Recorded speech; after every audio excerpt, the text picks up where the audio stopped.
Tantra. This word Tantra, it is a big word in my opinion, because I feel like Tantra includes everything. It is all inclusive.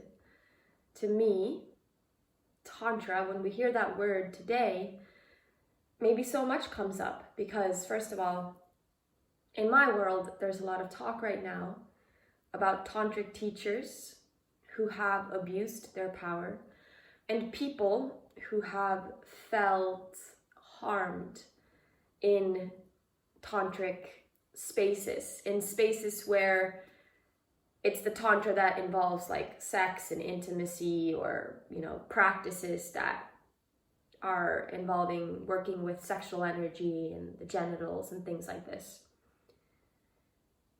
So when I hear Tantra, Tantra is so much, but to me Tantra is life. To me Tantra is presence. It's every moment right here, right now, fully enjoying it, being open to whatever the moment is bringing us. This includes pain, this includes sadness, sorrow, fears, this includes shame.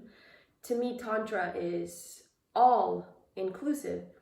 Tantra does not separate anything. Like the rose quartz crystal and the shit on the street, both are equally as sacred.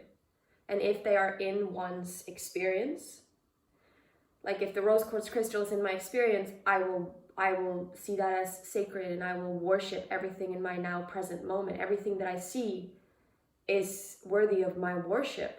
So if I'm in a space where I'm also seeing then shit on the street, shit is worthy of my worship. The shit is sacred. I'm not saying I'm going to worship the shit, like, oh, there's shit, but I'm saying it is that level of sacredness to me. Anything that's arising in our experience that's here is sacred, and to see it as if it is God and as if it is the most sacred, this helps us to feel one, be one, feel connection with all of life. Because when I see it this way, I'm not as afraid to be open. In fact, I'm more curious actually to look at things. And especially in the moments when I am in a lot of pain, when I am in facing demons and monsters and having just like the most severe psychological, emotional, even physical pain. But usually the pain I'm experiencing in my life has been, well, it's been physical and it's been psychological, but oftentimes I think the biggest is these days, it's just psychological and mental. But even with that, how can I be open to this experience versus judge it or have some story about it as if I know what's actually, as if my small self, this mind of mine that I identify as myself, that's not actually myself. When I say small self, I'm talking about this self that is here simply because we're identifying with the thoughts, the changing, fleeting thoughts. That is what I mean when I say the small self. Like, that is the small self, the self that thinks it's something simply because there are thoughts, but it's not a powerful, centered, stable self at all. This is a self that gets happy when things are in a certain way and then gets angry and upset and has so many judgments and criticisms when things are not going in a certain way. This is a very unbalanced self, and when we are living from this self, it's easy to be overwhelmed, it's easy to have a lot of suffering and pain. So to me, Tantra is about looking whatever's alive in the moment, looking at being open to it, opening our eyes to it, to seeing beyond our stories, beyond our projections of things. Tantra is often mistaken as something that is about sex, and people think maybe of like the Kama Sutra, these like advanced sexual practices. And sure, perhaps Tantra can be that, it is that, but that's not what Tantra is, like only that. I think why people get so focused on that Tantra is about these sexual things is because Tantra includes the sex. it includes sexual energy and these intimacy practices as sacred as well. It doesn't say no to it. I think maybe that's why it's gotten, some people misunderstand it and think that that's only what it is. But to me, Tantra is everything, and it's a moment-to-moment experience of making love with life, of being in pleasure from doing simple tasks in our everyday life, such as doing the dishes or making our beloved who might not be feeling well, making him some soup, or it's scrubbing the toilet, cleaning our toilet with a lot of gratitude, with a lot of love, with a lot of joy, with a lot of presence, really being there, seeing the process of the whole experience of cleaning the toilet.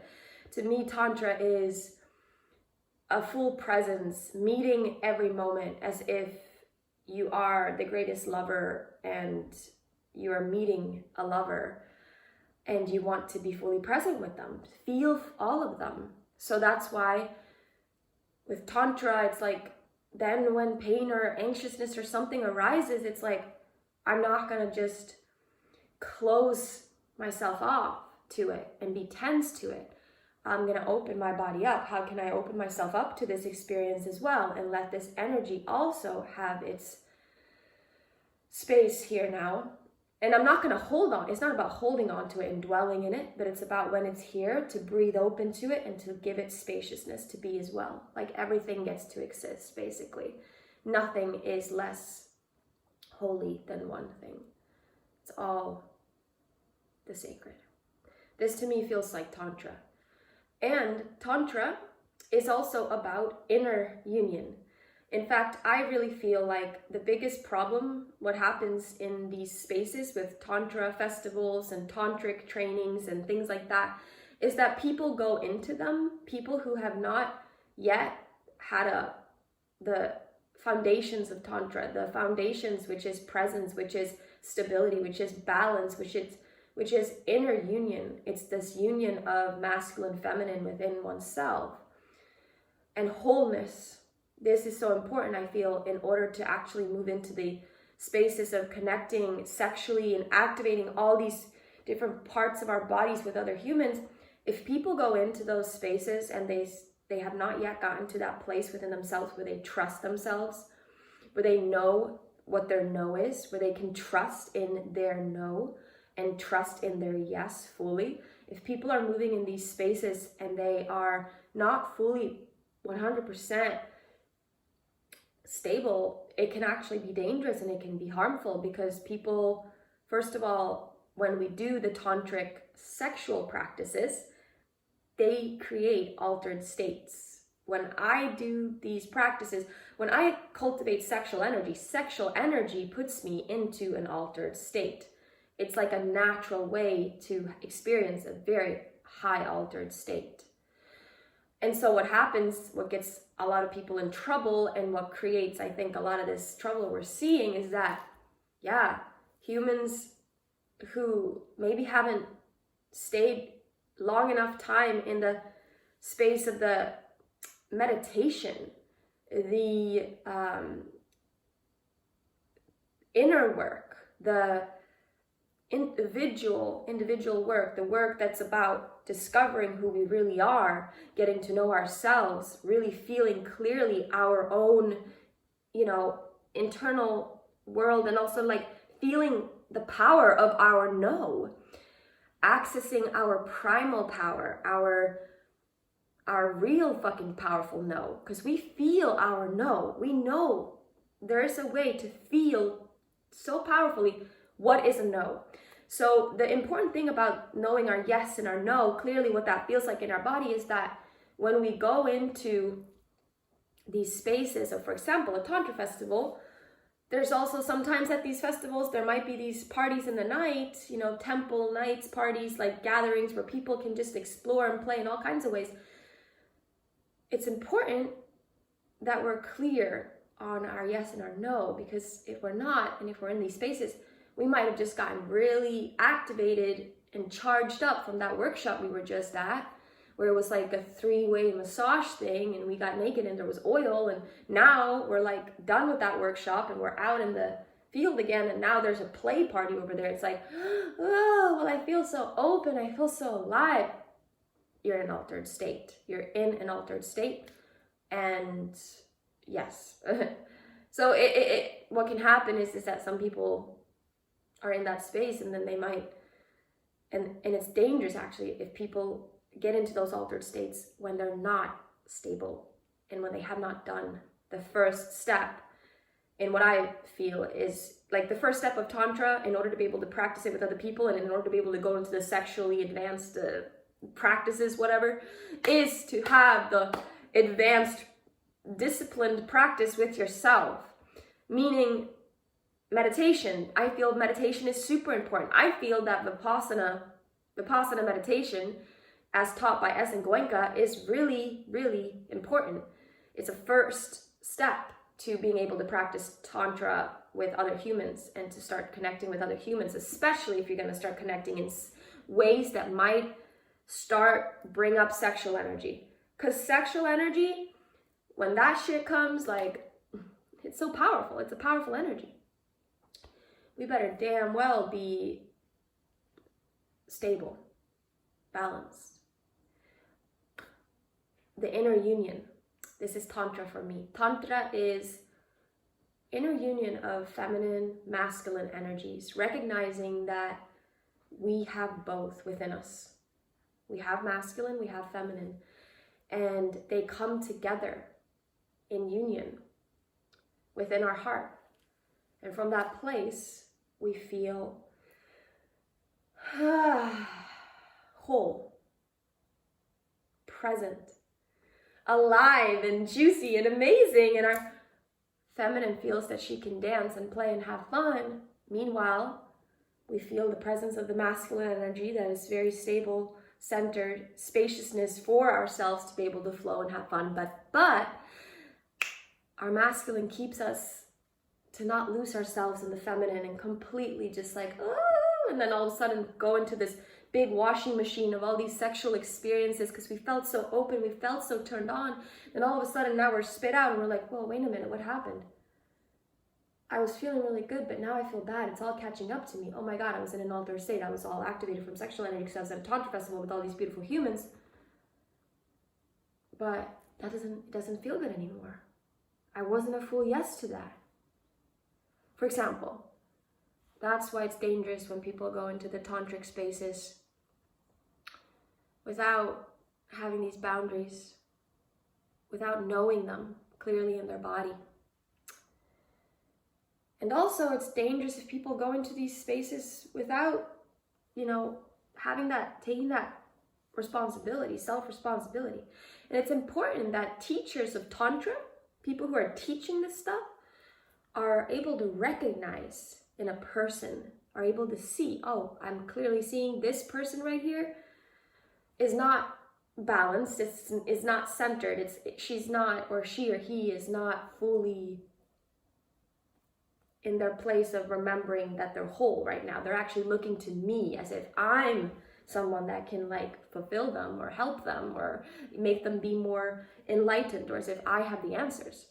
Those are the moments when these tantric teachers really need to take responsibility, 100% responsibility, and have compassion and see, I'm not going to engage with this person because I could tell energetically they're not clear fully with their boundaries. They haven't even established fully their boundaries. I don't trust that they fully know their no and their yes. And that's, I think, what would help to create less problems. But we're human, guys. We're human. That's Tantra to me as well. Imperfections. Tantra is the messiness. Tantra is the destruction. Tantra is life, and it's human. To me, Tantra is not, it's about seeing the divinity in everything, and recognizing that we are so much more than just what we see here, like these physical flesh forms and our name and our personality.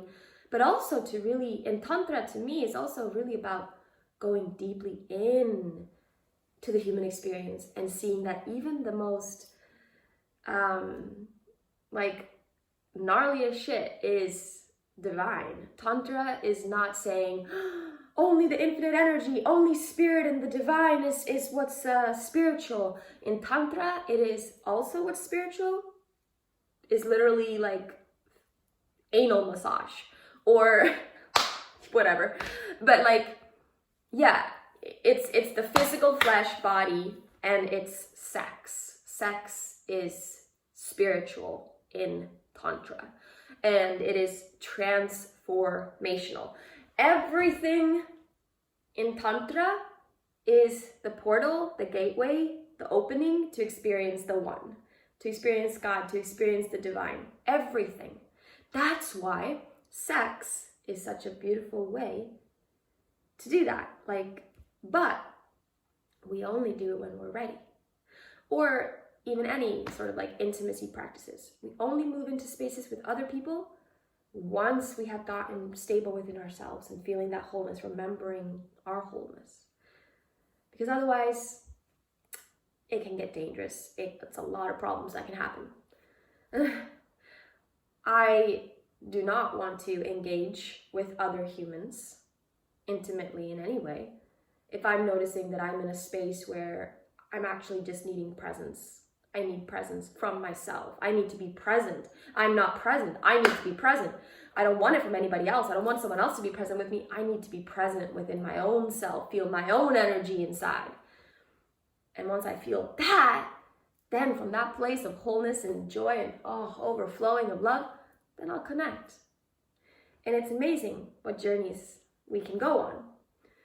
But to me, Tantra is, it's connection, it's open-heartedness, it's not limited, it's no longer in this space of like, oh, yeah, I'm only going to connect with those type of men or those types of women because those are the types of women and men that I'm attracted to. In Tantra, it's like, I'll connect with anybody because everyone is beautiful to me now. Like, people that I would never be attracted to, people that I normally am not, people that my small self, ego self, would normally not ever think as of attractive. In Tantra, I'm able to see the most beautiful in every human. In every human, there's a place to see the divine. No matter what shape, size, form, age, gender, whatever, it doesn't matter. In Tantra, we get to see the most precious within each human. And so no longer do I have as strong preferences either on who I'm connecting with. Of course, I still have preferences. I'm not just sleeping with everyone and connecting with everyone. I don't do that at all. In fact, I'm very discerning and picky, or not picky, but discerning of who I share that type of intimacy with. But what I'm getting at is that there's so much opportunity for connection and intimacy and love shared with every human on this earth with Tantra. Because even like the person at the customs, at the airport, there's a moment of me being able to meet this person's eyes, whether it's a woman or a man, and create a feeling of connection and love. Because I'm feeling myself from this place of divine love within me, and then I'm seeing from that place, and then that's actually calling that forth within them too. So then they open their eyes, look up at me, and there's that moment. It's just connection, and it's a nourishing feeling to live in the world like this. It's deeply nourishing. So Tantra is so many things. First and foremost, presence with all of life. Yeah. That's all I have to say about Tantra today, guys. Leave a comment down below if you have any words, reflections, comments, thoughts, questions. Thank you. See you guys soon. Bye.